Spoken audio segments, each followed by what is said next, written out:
بسم اللہ الرحمن الرحیم۔ شروع اللہ تعالیٰ کے پاک نام سے جو سب پر مہربان ہے، بہت مہربان ہے۔ حضرت علامہ شیخ محمد البانی رحمۃ اللہ علیہ بیان کرتے ہیں کہ میں مکہ معظمہ میں مجاور تھا۔ ایک دن ایسا آیا کہ کھانے کے لیے کچھ نہ ملا اور میں بھوک سے نڈھال ہو گیا۔ اسی حالت میں باہر نکلا تو راستے میں ایک تھیلی پڑی دیکھی۔ اٹھا کر دیکھا تو ریشمی تھیلی تھی اور ریشم کی ڈور سے بندھی ہوئی تھی۔ جب میں نے اسے قیام گاہ پر لا کر کھولا تو دیکھا اس میں نہایت ہی قیمتی موتیوں کا ایک ہار موجود ہے۔ بازار نکلا تو دیکھا کہ ایک شخص رومال ہاتھ میں لیے پکار رہا ہے کہ میری تھیلی جس میں موتیوں کا ہار تھا گم ہو گئی ہے۔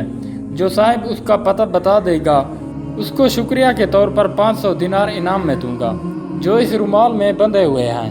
پھر آپ فرماتے ہیں کہ میں اس شخص کو اپنے گھر لے آیا اور تھیلی نکال کر اس کے حوالے کی۔ وہ شخص بڑا ممنون ہوا اور حسب وعدہ 500 دینار پیش کیے، لیکن میں نے اسے معذرت کی اور کہا کہ میں نے یہ کام رضائے الہی کی خاطر کیا ہے، اجرت لے کر میں اپنا اجر ضائع نہیں کرنا چاہتا۔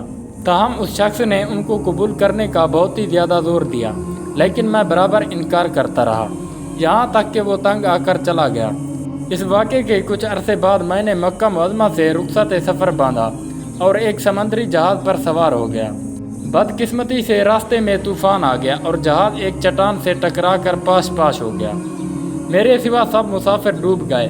میرے بچنے کی یہ صورت ہوئی کہ تختہ میرے ہاتھ آ گیا اور میں اس پر بیٹھ گیا۔ بہتا بہتا ایک جزیرہ کے ساحل تک پہنچ گیا۔ حسن اتفاق یہ ہوا کہ اس جزیرے کے باشندے مسلمان تھے۔ میں وہاں کی مسجد میں ٹھہر گیا۔ لوگوں نے مجھ سے حال دریافت کیا تو میں نے ان کو سارا واقعہ بیان کر دیا۔ لوگ یہ سن کر بہت ہی متاثر ہوئے اور میرے ساتھ نہایت ہی اچھا سلوک کیا۔ بہت سے لوگ مجھ سے قرآن کریم کی تعلیمات حاصل کرنے آنے لگے اور اپنے بچوں کو بھی قرآن کی تعلیمات کے لیے میرے پاس بھیجنے لگے۔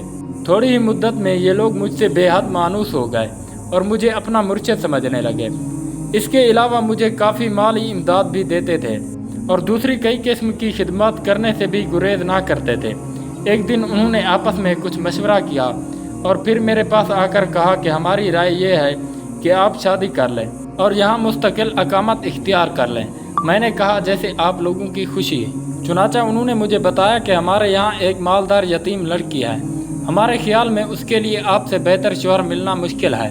اگر آپ رضامند ہو تو اس سے آپ کا نکاح کر دیں۔ میں نے رضامندی کا اظہار کیا اور میرا اس لڑکی سے نکاح ہو گیا۔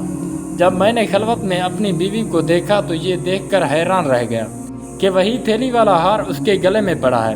دریافت کرنے پر معلوم ہوا کہ یہ لڑکی اسی حاجی کی بیٹی تھی جسے میں نے محض اللہ کے لیے ہار واپس کر دیا تھا۔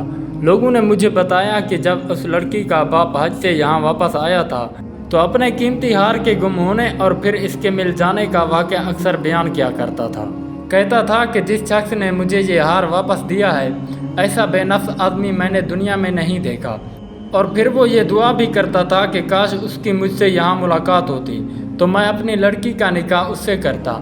پھر آپ فرماتے ہیں کہ اللہ تعالیٰ نے اس مرحوم حاجی کی دعا کو شرف قبولیت بخشا اور لڑکی کا میرے ساتھ نکاح ہو گیا اور اللہ پاک نے اس بیوی سے مجھے اولاد بھی نوازی۔ اس واقعے سے ہمیں یہ سبق ملتا ہے کہ سچ ہے کہ نیکی کا بدلہ ہمیشہ اچھائی سے ہی ملتا ہے اور برائی کا بدلہ ہمیشہ برائی سے ہی ملتا ہے۔ جیسا کہ اس واقعے میں دیانت کا بدلہ کیسا عظیم ملا، اللہ تعالیٰ نے دنیا ہی میں دکھا دیا۔ جو امانت دار ہوگا اللہ تعالیٰ غیب سے اس کی مدد فرمائے گا۔ اللہ تعالیٰ ہمیں اس واقعے سے سبق حاصل کرنے کی توفیق عطا فرمائے، آمین یا رب العالمین۔ تو خیر دوستو، ملتے ہیں کسی نئی ویڈیو میں، تب تک کے لیے خدا حافظ۔